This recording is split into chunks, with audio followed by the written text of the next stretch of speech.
afin de partager, discuter, apprendre, rencontrer, s'informer et comprendre ensemble sur tous les sujets concernant l'éducation et la famille. Bienvenue ici à votre podcast Éducation Famille. C'était quoi tes plus belles rencontres? Tu en as fait plusieurs, là. Écoute, tu en as fait des centaines, mais les rencontres dont tu as été plus fière ou que ce soit que des gens que tu as mis en valeur ou qui t'ont ébranlé?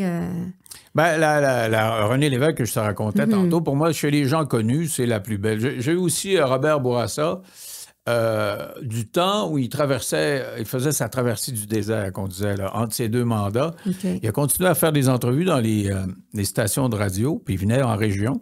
Puis une fois, je l'ai eu entre 7h et 9h, 2 heures à CGMT. J'étais avec Yves Hébert, on co-animait tous les deux.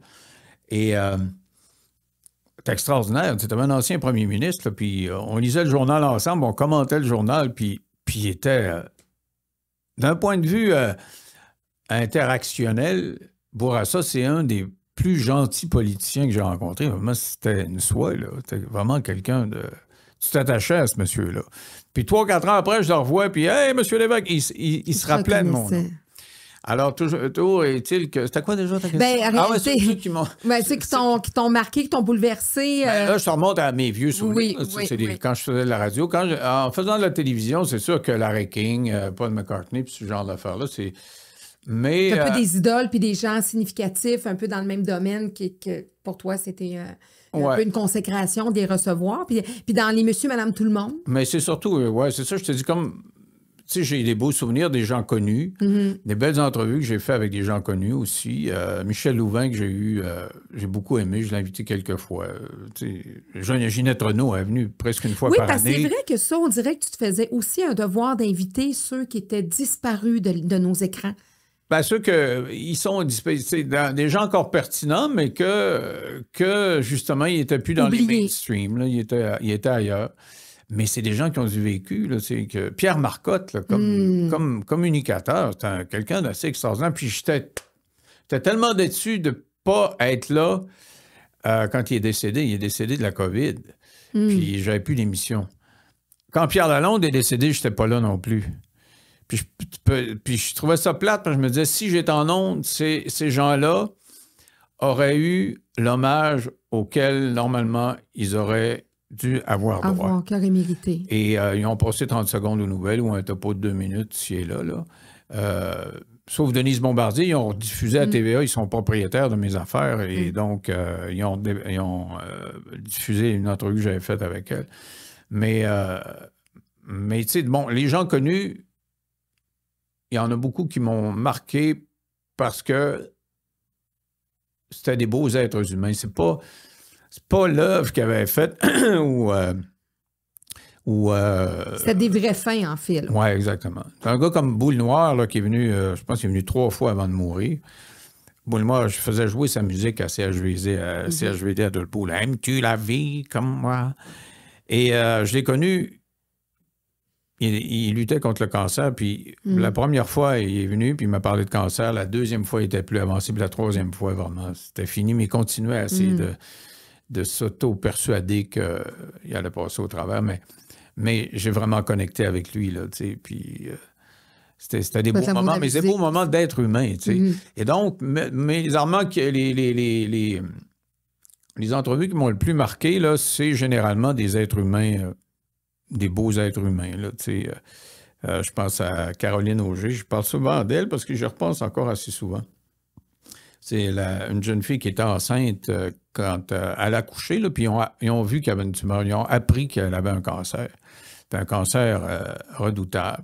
Puis elle venait en entrevue avec son petit bébé, puis là, elle luttait pour survivre, pour que son petit bébé soit pas orphelin. Puis elle est venue une couple de fois, puis on s'est échangé quelques courriels. Puis je sais pas, elle avait un petit sourire pétrifié, tu sais, comme un petit écureuil là, qui va arriver l'auto, qui va se faire entrer dedans.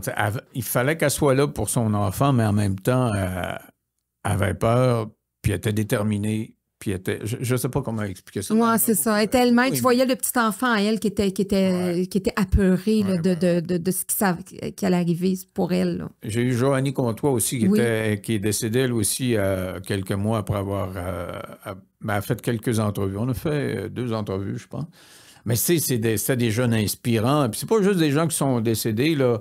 Je sais pas, Madame Laplante, là, qui s'est fait tatouer là, Francine. Des noms. Francine. Je l'ai eu en podcast, une des premiers podcasts. Elle s'est fait tatouer les noms de tous les jeunes qu'elle a accompagnés dans la mort. Jean-Marie Lapointe. Oui. Pas parce qu'il est connu, parce qu'il est fils de Jean ou je sais pas quoi, mais Jean-Marie, je le trouve extraordinaire, tu sais, dans sa sobriété. Il a arrêté de prendre un verre, mais bon, il y a plein de gens qui arrêtent de prendre un verre. J'ai arrêté de prendre un verre, mais on se transforme nécessairement. Généralement, on est meilleur. Mais lui, il s'est transformé. Je veux dire, il n'aspire pas à la sainteté, là, mais à un autre niveau, au niveau spirituel, c'est ça. Il pratique le bouddhisme. Puis c'est lui qui m'a introduit à Mathieu Ricard. Tu sais, c'est un autre rencontre extraordinaire. C'est un moine bouddhiste que j'ai eu à quelques reprises en entrevue. Puis, tu sais, c'est des gens d'une stature assez exceptionnelle. Donc, des gens qui m'ont impressionné, il y en a beaucoup.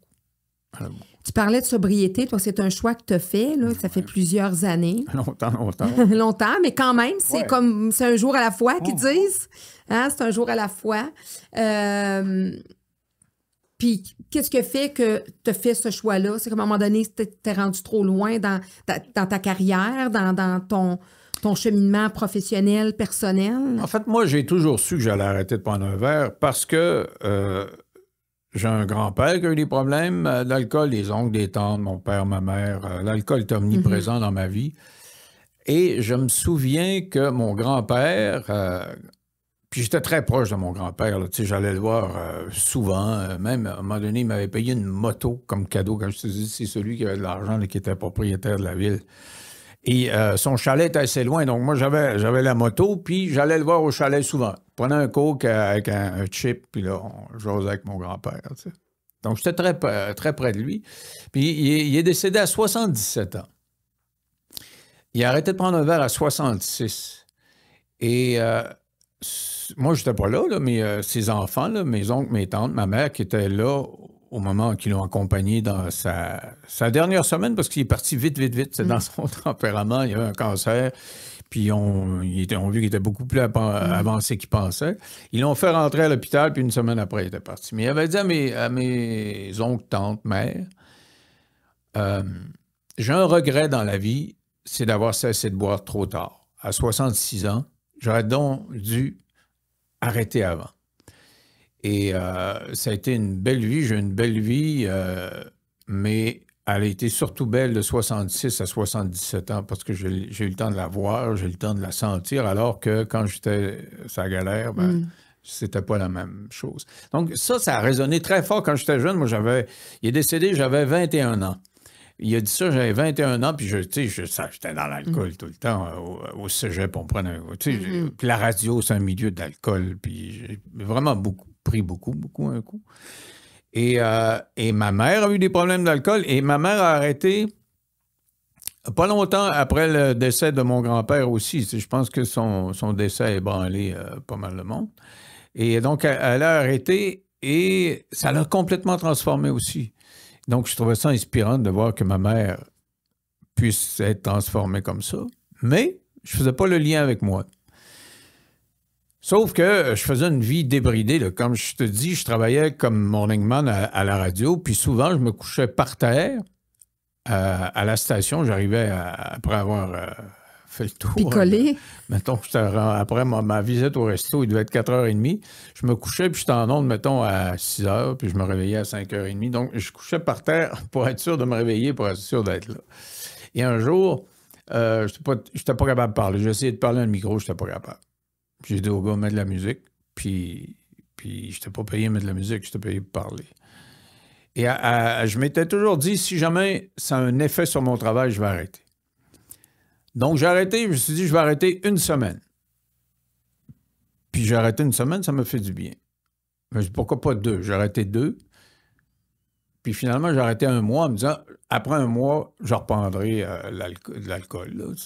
Et après un mois, je suis allé dans un bar à la Turlutte à Roberval. J'ai commandé une grosse bière parce que là-bas, c'était de la grosse qu'on buvait là, au lac. Et une grosse molle. Et j'avais ça dans mon verre, puis je me trempais les lèvres un peu. Là, je prenais une gorgée. Puis de 11h à 3h du matin, la bière a traîné là. Puis, il restait ça dans le verre, à un moment donné. J'ai calé le verre, j'ai mis ça là, et c'est correct. Et on prend plus. Puis là, je suis parti. Et je suis arrivé chez nous, il me restait une 12 vide, avec des bouteilles vides, sauf une bière, que j'ai encore dans ma bibliothèque chez nous. Puis je me suis dit, ça, c'est la prochaine bière que je prends. Puis si c'est des années après, je vais m'obliger à prendre cette bière-là. Et si jamais je fais une rechute, il n'y a pas de bois, là, peut-être là, ce sera avec cette bière-là. Je m'oblige à la prendre. Elle doit être assez dégueulasse après 37, 8, 9, je sais pas. Là. Et donc, si j'ai allumé, c'est que ça a changé mon rapport avec la job, mais c'était pas encore assez, tu sais. Un concours de circonstances. Ma mère avait arrêté de prendre un verre, elle était inspirante. M'arrive ça où je suis pas capable de travailler comme il faut. Tu as fait des liens, là. Oui, mais le dernier lien que je fais, je m'en vais chez mes parents, manger un roast beef le dimanche soir. Et je vais dans la salle de bain, ma mère, elle laissait traîner, puis comme les AA, ils disent de faire, de laisser traîner ta littérature, puis il y avait un petit dépliant, un petit feuillet, le pliant en 4. Et ça s'intitulait « La peur ». Alors, je lis le dépliant. Et là, après 2 pages, je dis « Oh shit! Je suis pas en train de virer fou, je suis juste alcoolique. » Parce que je pensais que j'étais en train de virer fou. Je faisais tellement d'anxiété. Je ne savais pas que je faisais de l'anxiété parce que je dormais 2-3 heures par nuit puis je prenais un coup. Je pensais que je faisais de l'anxiété parce que j'étais en train de virer fou. Mais je faisais de l'anxiété. Tu sais, je veux dire, j'avais des crises de panique. Je ne dirais pas, je prenais l'avion, j'étais sûr qu'il allait tomber. Il y avait un avion qui passait au-dessus de nous autres, on me disait, il va tomber. Tu sais, je veux dire, j'étais vraiment anxieux. Hyper anxieux. Mais je n'avais pas fait le lien avec l'alcool. Ben oui. Donc, ces trois phénomènes-là, là, ma mère qui m'inspire, je me pète la gueule à ma job et je lis cette littérature-là. Donc, après un mois, j'ai lu cette littérature-là dans le mois où j'ai été ça.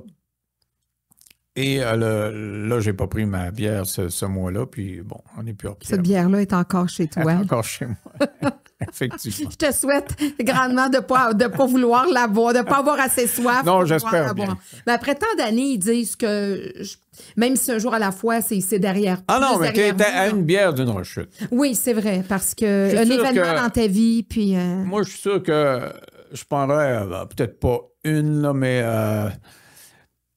peut-être une aussi, parce que, tu sais, la une, là, je partirais pas ça belote quand j'en ai pris une, mais peut-être 2 semaines après, je dis, j'en ai pris une, mais je peux bien en prendre 2. 2, 3. Puis, tu sais, je pense que ce serait une rechute peut-être à rebours, mais je prendrais pas de chance pour évaluer ça. Non, c'est ça, puis souvent, ça peut être dans des moments...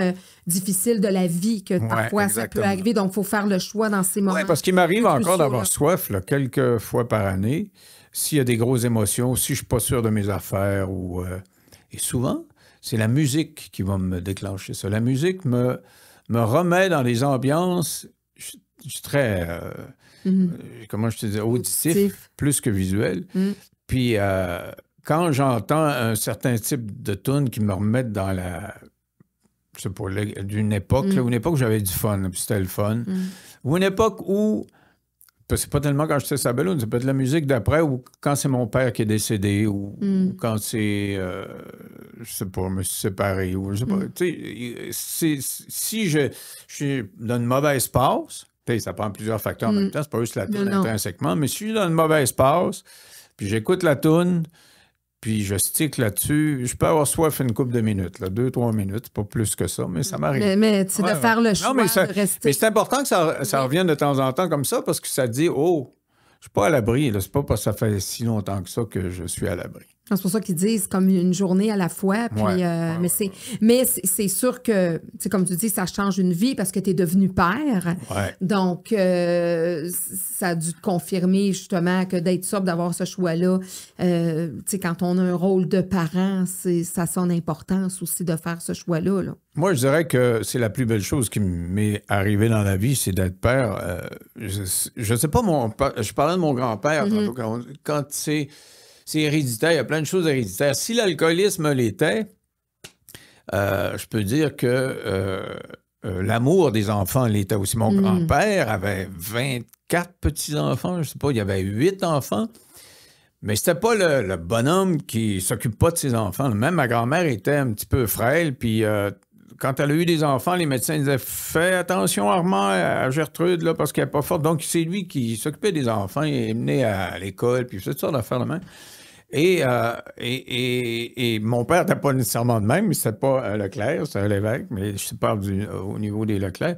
Puis moi, c'est venu tout seul. Les enfants, j'aime ça. Tu sais, ça fait partie de la vie. Puis quand c'est tes enfants en plus, tu sais, on fait 36 000 activités. Puis aujourd'hui, elle me parle des activités qu'on faisait ensemble. Souvent, c'est les plus simples, dont elle se rappelle le plus. Je sais pas, aller se glisser à quelque part ou des choses du genre. Là. Ils sont grands, donc quel âge tes filles? C'est des adultes? 30 et l'une, elle a 29 encore. Okay. 30 sera pas long. Et l'autre a 26.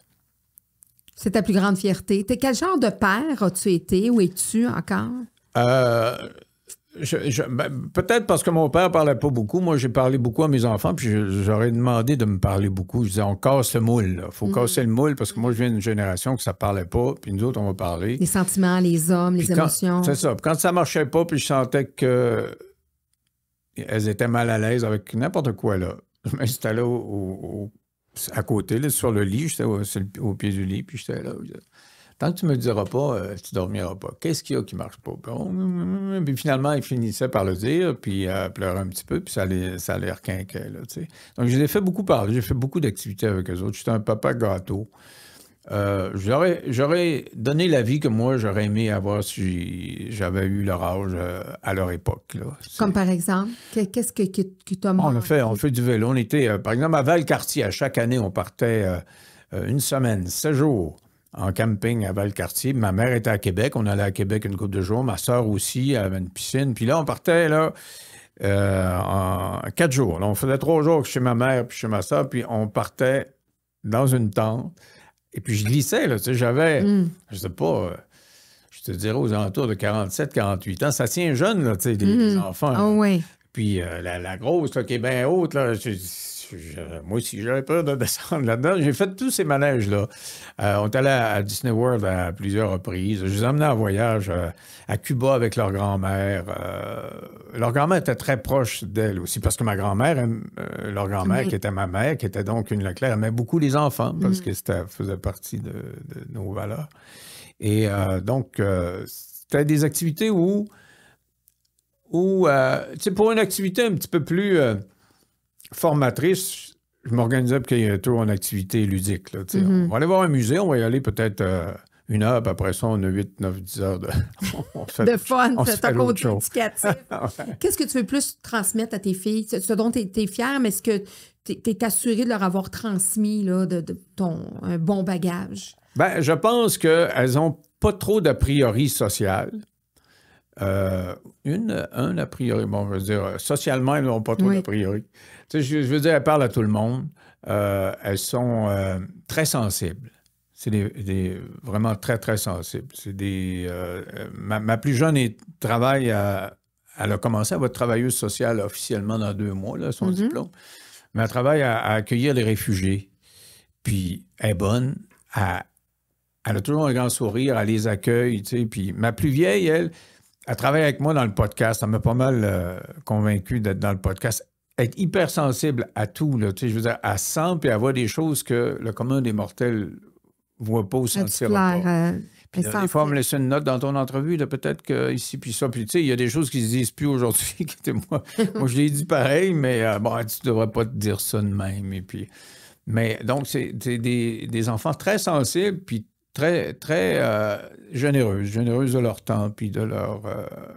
de ce qu'elles ont. Là. Donc, la générosité et la sensibilité, qu'elles soient comme ça, je trouve ça super.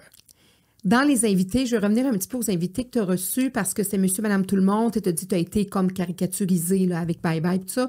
Mais tu as des invités qui ont aussi t'as aidé. Ça, je veux souligner ça parce que tu as plusieurs invités que tu as aidés avec des GoFundMe, avec des gens qui avaient besoin de soutien parce qu'on sait que les Québécois se lèvent assez rapidement puis facilement pour ce côté-là des Québécois, je pense, qui se démarquent. Puis tu en as aidé des gens là, à ton émission à aller chercher de l'aide, avoir un donateur qui a pris le flambeau là, par rapport à un aide. Puis ça, tu en as aidé plusieurs de ces gens-là. Mais il y en a d'autres qui ont été plus écorchés. Puis là, je vais te parler de ceux que tu reçois à ton podcast, entre autres Régent, avec sa conjointe, qui, tu sais, ça a tourné. Bon, c'est sûr qu'il y a eu beaucoup de vues. Parce que tu as eu quand même, il y a eux, mais tu as eu d'autres invités qui ont été écorchés. À ce moment-là, qu'est-ce que tu fais? Est-ce que tu les appelles? Est-ce que tu essaies des fois de rattraper les choses? Ou est-ce que tu sens une certaine culpabilité de dire « Oh, wow, tu sais, je pensais pas que ça allait revirer de même? » Non, je me sens pas coupable là, dans ce genre d'affaires-là. Tu sais jamais comment ça va être reçu. D'ailleurs, dans le cas de Régent puis Julie, moi, j'ai fait ça puis je trouvais que c'était sympathique. Là. Je pense qu'ils ont dit des choses qui se disent, mettons, dans les autres médias où il y avait déjà eu... Ben, Julie n'avait pas d'expérience dans les médias, mais Régent, dans les autres médias, il n'y avait pas de réaction comme ça parce que les gens qui écoutent ces médias-là, ils pensent ça. Donc là, tu es à la grandeur du Québec. J'ai appelé Régent, puis ils étaient dévastés tous les deux, mais bon... Tu peux pas faire grand-chose. Donc, c'est eux qui ont parlé aussi. Rendu à 80 000 vues, on a enlevé la vidéo, là, parce que tu m'as donné. Non, puis il y en a d'autres qui sont venus à mon émission aussi, tu as raison, qui sont partis. C'est plus difficile pour eux autres. Des fois, c'était de ma faute, puis des fois, c'était le fait que eux étaient ce qu'ils sont. Là. Je pense au lanceur de couteau là, qui a été viral là, sur Internet. C'était donc une femme qui a été tuée par son conjoint qui était pacté. Il avait déjà, dans une vie antérieure, lancé des couteaux dans un cirque. Il lance un premier couteau, il est avec son chum, ils sont pactés. Là. La madame est là, puis les deux gars sont pactés. Puis il dit « Hey, je vais te montrer que c'était un bon couteau. » La madame, mets-toi là. Il prend un couteau, vloum, bang, ça y rentre. Dans le micro. Mais ça lui rentre dans l'épaule. Puis il dit « Ah, gars, je vais te montrer. » Il en lance un autre, ça y rentre dans un autre bout. Puis il a lancé 3 couteaux, les 3, ils l'ont pogné. Elle est décédée, puis le gars a été condamné à pas grand-chose. Il était reconnu coupable de involontaire. Oui, homicide involontaire. Je me rappelle même je pense que c'était peut-être moins que ça. Mais en tout cas, il n'y a pas eu grand-chose comme sentence. Et puis, j'ai compris en faisant l'entrevue, moi, je ne les avais pas vus, ces deux personnes-là. Je ne connaissais pas. Puis Bruno leur avait parlé au téléphone, puis je ne savais pas que ça allait sortir comme ça. Et donc, c'était des gens très truculents, là, très caricaturaux, là, dans le sens où ils sont typés. Et... mais je pouvais pas, les gens disent comment tu faisais pour pas rire de ça, mais je les ai invités parce que ça n'avait pas de bon sens. Là. Et quand je les ai vus, ça a confirmé mon a priori. Ça a confirmé que le procureur de la Couronne, qui a pas travaillé fort, qui a travaillé à donner une petite sentence à celui qui avait tué leur mère, il faisait affaire avec eux autres, puis bon, c'est du monde de même. Je suis sûr que c'est pas fendu le derrière pour. Non, ça aurait été, mettons, justement, quelqu'un d'une classe plus. Ouais, exactement. Je pense qu'il serait fendu plus en 4 là, pour. Elle s'est mise devant lui, elle n'a rien fait, elle a laissé se lancer des couteaux, fait que garde bien morte, fait que. Bon, eux autres. Pas plus de questions. Il y en a d'autres, c'est à cause de moi, mettons Michel Gaucher qui voulait, il était l'objet d'allégations d'une femme qui disait qui avait fait des attouchements, des choses du genre. Puis il voulait faire une entrevue. Bon, c'est sûr que je l'ai varlopé, puis il est pas parti...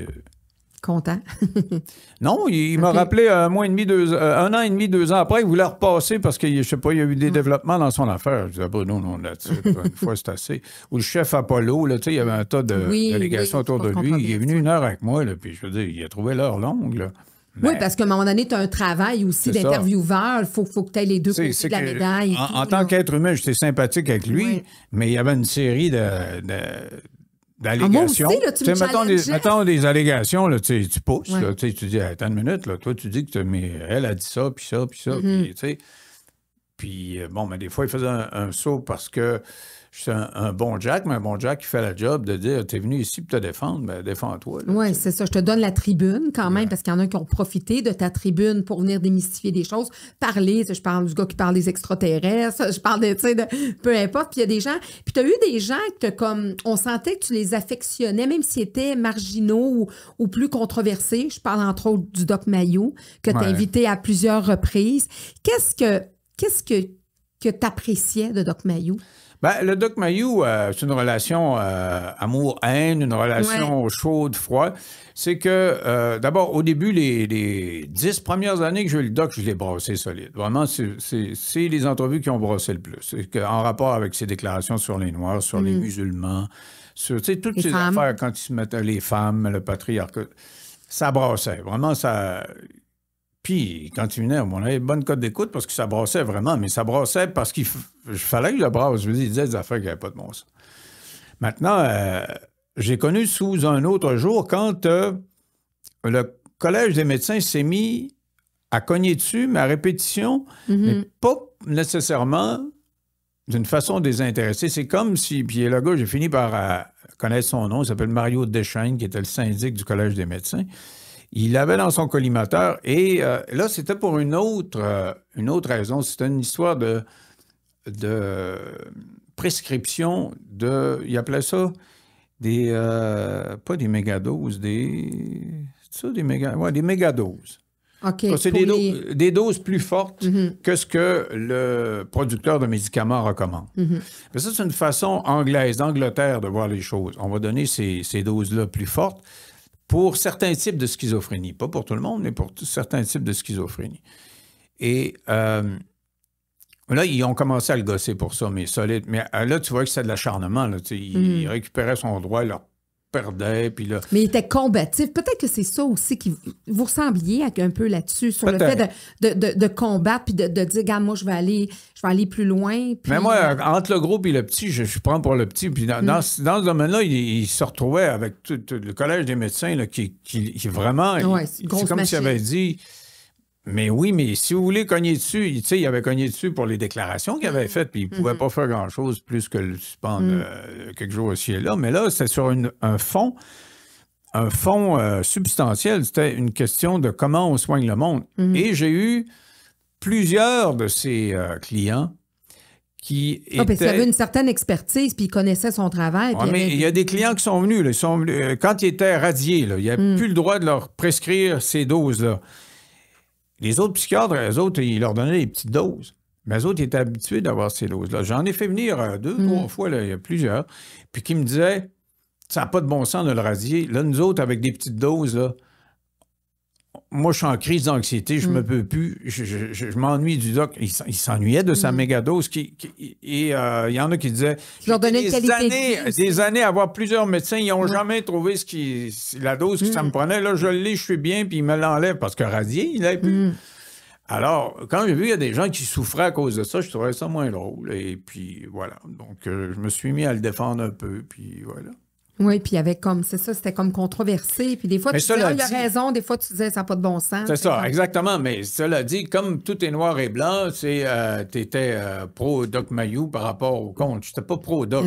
J'étais de son côté dans son combat par rapport aux doses, parce que j'ai lu là-dessus en Angleterre, c'est vrai qu'ils donnaient plus de doses qui plus fortes. C'est ça. Des fois, c'est d'un pays à l'autre, puis ça change. Mais au Québec, c'était pas ça. Bien, à cause de ça, on prononçait l'anathème contre lui. C'est cette logique-là que j'aimais pas. Mais jamais tu m'as entendu le défendre sur ses déclarations antérieures. Je veux dire, on sait soigner un puis l'autre solide là-dessus. Mais moi, ce que j'ai observé à travers tout ça, c'est que, dans le fond, c'est ça, c'est que t'aimes le monde, tu les aimes des fois, même s'ils viennent te chercher, même si t'es pas d'accord avec eux, tu leur donnais une tribune, puis tu les exposais pour qu'ils soient eux-mêmes aussi. Tu comprends ce que je veux dire? Il y a 2 grands ennemis, là. Mathieu Bock-Côté puis Frédéric Bérard, ils sont vraiment de se sentir ni un ni l'autre. OK. Tu sais, il y en a un qui est identitaire, nationaliste, l'autre qui est fédéraliste. post-nationale, ou en tout cas très charte des droits. Ils saillissent mourir. Mais moi, je les aime, les deux. Puis je pense pas ni comme un, ni comme l'autre. Tu rêves d'inviter les deux à souper en même temps. J'ai comme des petits morceaux les soutes idéologiques, moi, j'en prends des petits morceaux dans chacun. Tu sais, conservateur économique, plutôt libéral au niveau, libéral au sens large, au niveau social, mais en même temps, si tu n'as pas le moyen de te payer tes mesures sociales, puis trop de... Les woke, réclamer l'égalité, c'est bon, mais réclamer l'égalité au point où tu vas canceller les gens qui le font pas, non, j'aime pas ça. Tu sais, donc, en d'autres termes... Tu nuances. Mais je veux dire, je pensais à ça l'autre jour, parce que quand un parle d'un, puis l'autre parle de l'autre, ils saillissent mourir. Puis moi, je les aime. Monsieur, je l'aime. Je trouve qu'il est tout d'un bloc. Puis Frédéric aussi, mais je pense pas comme ça. Moi, j'appelle ça, c'est tango intellectuel. Là. Moi, c'est comme il me fait danser un tango intellectuel. Non, mais plus que ça, tu peux aimer quelqu'un qui pense pas comme toi. Mon père, là, sur 3/4 des affaires, on n'était pas d'accord. Moi, j'étais péquiste, souverainiste, il était libéral, fédéraliste. Je ne sais pas, moi, il était hyper conservateur. Tu sais, c'était un gars de son âge pour l'homosexualité. Les affaires, là, moi, j'étais dans... Tu sais, je veux dire, mais je l'aimais pareil. Tu sais, on peut aimer quelqu'un avec qui on n'est pas en accord, puis c'est pour ça, nous autres, on a appelé ça nos productions, là, les productions 9 millions. Parce qu'on est parti du principe que le pays, là, ou la province, en tout cas, peu importe l'entité où on est, c'est 9 millions de personnes. Et ces 9 millions de personnes, ils ont des idées différentes, puis ils ne sont pas obligés d'avoir toute la soute. Tu es complètement à gauche, complètement à droite. Tu peux avoir des morceaux d'idées, puis chaque opinion peut être différente, mais tout le monde a le droit de l'exprimer. Puis toi, tu peux penser que cette opinion-là, précisément, c'est de la merde, puis c'est correct. Puis lui peut penser que ton opinion s'en est aussi, mais il y a moyen de parler, il y a moyen de se parler. Des bons débats, comme on faisait à ton émission, c'est des vrais débats, mais respectueux. Maintenant, là, les débats, j'ai un peu abandonné l'idée parce que j'ai compris que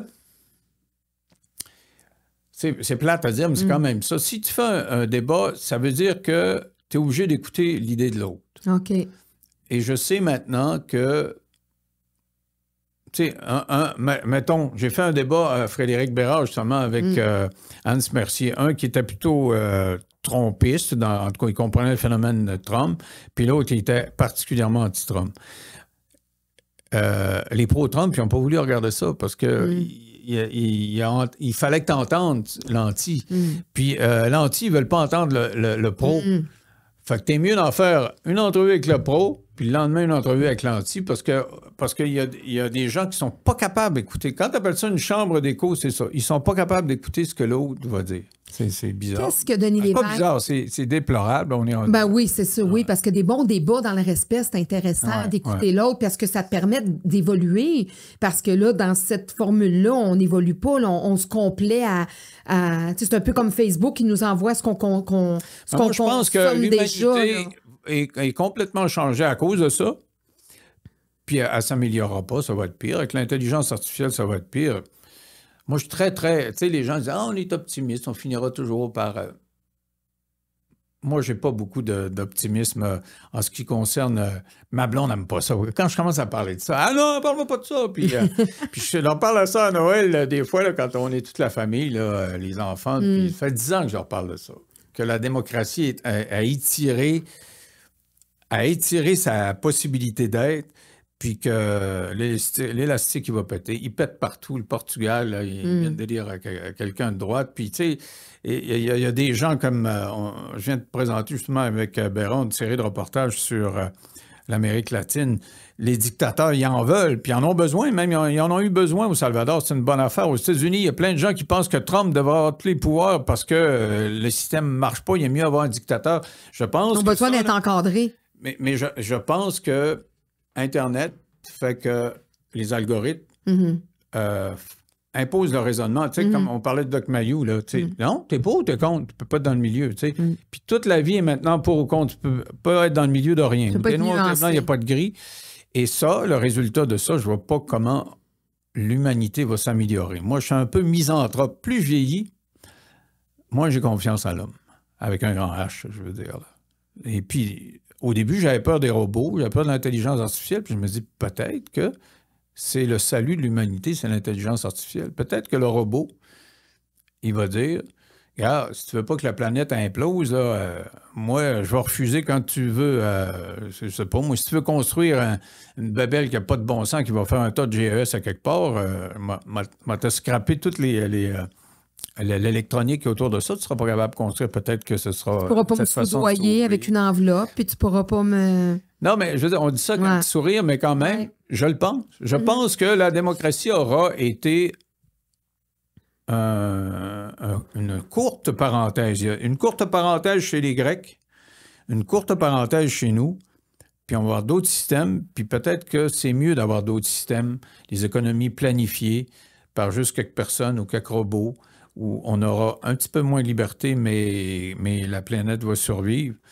Je ne dis pas que moi, je suis pour ça, mais je pense que c'est ça qui va arriver. Côté amitié, qu'est-ce qui fait que Denis Lévesque, qu'on peut être ami avec Denis Lévesque? Qu'est-ce que tu aimes chez les gens qui sont proches de toi? Chez certains, c'est la différence, c'est qu'ils ne soient pas pareils à moi. Puis chez d'autres, c'est qu'on est très pareils. Mais j'ai gardé des amis, moi, pour chaque tranche de vie, on dirait. Tu sais, c'est rendu au-delà de 60 ans, là, généralement, c'est ta famille, puis tes enfants, puis bientôt les petits-enfants. Mais les amis que j'ai, là, tu sais, pour ma première vie, j'ai Jacques, là. Jacques, j'ai arrêté de prendre un verre avec lui. C'est lui qui m'a aidé. C'est comme mon parrain. Il venait d'arrêter de prendre un verre aussi. Puis j'ai Jean-Pierre qui a fait la même job que moi. On a étudié tous les deux en Sciences Po.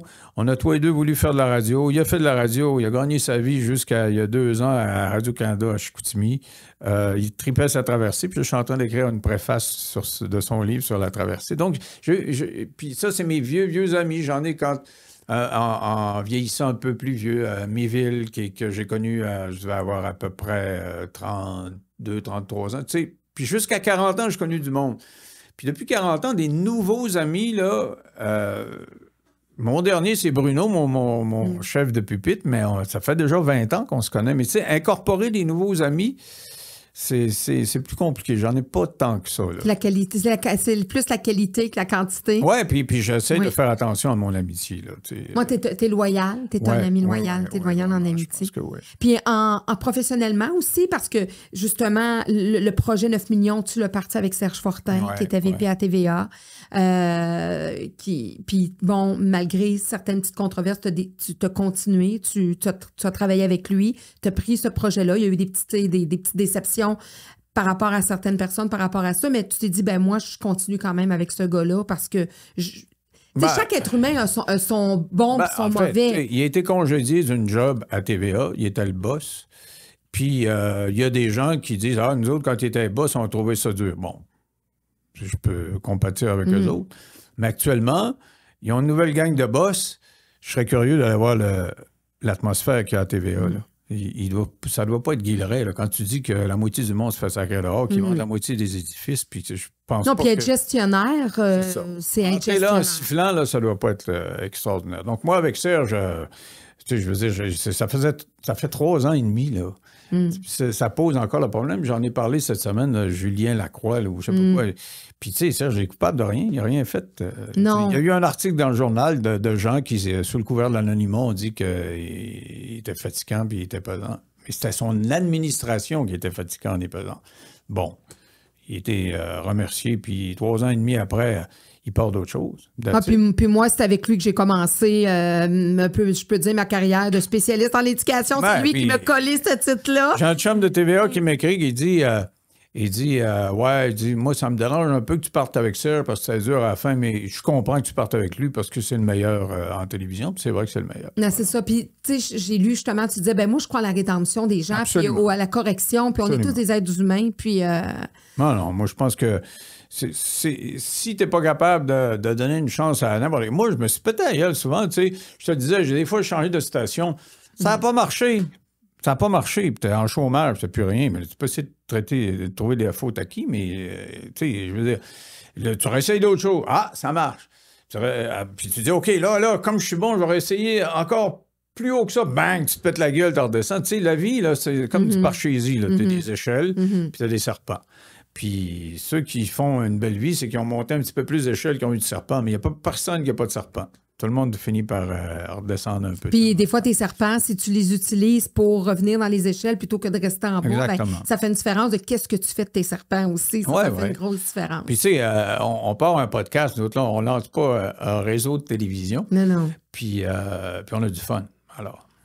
Qu'est-ce qu'on te souhaite pour les prochaines années dans ta retraite active? Bien, là, j'aimerais ça que le podcast fonctionne assez pour que ça dure quelques années, puis on vise le 2 jours semaine, là, lundi, mardi, et puis que je puisse voyager encore de temps en temps. J'aime aussi beaucoup faire des petites, je dirais pas des randonnées, là, mais des petites excursions ailleurs, en avion aux États-Unis. Là. Mettons, on est allé 3 nuits, Pascal et moi, à Chicago. Donc, on a passé 4 jours à Chicago, parce que tu arrives très tôt le matin, tu pars à la fin de la journée. J'adore ça. C'est aller à New York juste 3 ou 4 jours, aller à... Pas en voiture, en avion. Ben, c'est parce que il y a un tas de villes que j'ai pas vues, que j'aimerais ça voir, comme Houston, Los Angeles, je peux aller... Atlanta, tu sais, des villes américaines. Faire des petits in and out comme ça, j'aurais le goût de faire ça. Et puis, s'occuper de nos vaches. Je pense que c'est à confirmer, le vétérinaire n'est pas venu encore, mais je pense qu'on a acheté un taureau parce qu'on avait acheté 2 vaches enceintes qui ont eu 2 bébés. Et je pense que le taureau a engrossé les 2 autres. C'est votre zoothérapie. Oui, puis tu sais, c'est un contact avec la nature assez extraordinaire. Là, depuis qu'on est en Estrie, on est dans la nature. Avant, ma résidence secondaire était dans les Laurentides, on était dans le bois. C'était le concept, on est dans le bois, il n'y a pas un bruit, il n'y a rien. Et avec la pandémie, tout le monde est venu se construire autour. Ça se construit partout. On dit, coudonc, on va dans un quartier résidentiel, on ne sera plus dans le bois. Donc, c'est un peu pour ça qu'on est parti en Estrie. Mais en Estrie, on a abandonné l'idée d'être dans le bois. On est en campagne. En campagne, ça faisait quand même des voisins assez loin, mais qui sont là. On a des vaches, puis on a des autos qui passent. Tu entends des autos. C'est ça, la campagne, là. Et puis on est bien heureux, là. Puis peut-être être grand-papa éventuellement. Toi, tu es un grand-papa gâteau. Tu vas catiner aussi? Je pense que ça s'en vient, là. Je pense qu'on est dedans, là. Dans quelques mois, je pense qu'on va être là-dedans. C'est bon. Écoute, bien, naturellement, moi, à chaque podcast, je remets, tu sais que je suis un prof. La plupart des gens vont regarder un peu mes podcasts, mais ils ne vont pas les regarder jusqu'à la fin. Oui. Moi, à la fin, je remets un diplôme. Ah, je suis un prof. Ben oui, je remets un diplôme à tous mes invités. Puis je veux avant tout te remercier, vraiment. J'espère que l'animatrice en herbe t'as pas trop déçu, là. J'ai un mentor. Mais je sais vraiment de ne pas juger l'intervieweur quand je sais. L'intervieweur sent que je le juge, mais moi, je le juge pas. Je suis vraiment... Ben, tu me diras, moi, je suis là pour apprendre. Fait que tu me diras... Je suis vraiment en position d'humilité de celui qui répond. Donc, tu me diras, je vais prendre tes conseils. C'est sûr et certain que je vais prendre tes conseils. Mais voici mon certificat d'engagement décerné à Denis Lévesque. Pour ses 44 années dans le milieu de l'information au Québec. Pour les 16 années de son émission Denis Lévesque. Pour la sobriété qu'il a choisie depuis près de 40 ans. Pour s'être permis d'innover et d'amener différemment plusieurs façons de voir notre société. Pour avoir innové en télé là où plusieurs n'auraient jamais osé. Pour avoir mis en lumière les messieurs et mesdames, tout le monde qui gagnait à être reconnus. Pour tous ces claquements de doigts qui ont éteint les lumières de son studio. Pour avoir donné la parole aux plus démunis, aux invisibles, aux marginaux et aux incompris. Pour les nouveaux défis et projets qu'il entreprend et pour ses amitiés loyales, pour le couple lumineux qu'il forme avec sa belle Pascale, pour son amour de la musique et pour ses compositions, pour ses 2 plus belles mélodies, Myriam et Andréane, pour mes nombreux privilèges d'avoir été invitée à ton émission pour discuter d'éducation, pour ce j'en reviens pas de t'avoir en entrevue avec moi aujourd'hui. Merci, Denis. Ça m'a fait plaisir. Vraiment. Merci beaucoup. Merci, vraiment. Je l'accepte, comme je te dis, avec toute mon humilité. Et puis, c'est le fun quand même, ces podcasts-là. C'est comme si l'acte de communication se démocratisait. Je te parlais de la démocratie qui va être de plus en plus difficile à maintenir en termes politiques, mais je pense que ça, c'est un élément de démocratie assez extraordinaire. Puis moi, je te remercie au nom de tous ceux que tu as reçus à travers toutes ces années à qui t'as donné une parole qui en aurait possiblement pas eu, en tout cas pas à grande échelle comme tu l'auras offert. Puis je suis certaine que tu as fait vraiment la différence dans plusieurs vies de messieurs et madame tout le monde. Alors, je te remercie. En tout cas, tu as fait aussi une différence dans la mienne parce que tu m'as amené souvent à débattre dans mon domaine, puis à me laisser la parole, puis à démystifier, puis des fois à brasser des choses. Et puis, ça fait partie de mon parcours. Puis, comme toi, moi, je suis loyale, puis je n'oublie pas les gens qui ont des signes significatifs dans mon parcours. Alors, je voulais t'en remercier vraiment grandement. Et puis, j'aurais jamais pensé que ça soit dans des sièges inversés. Mais merci d'avoir accepté mon invitation. T'es bien fait. Au plaisir. Bye.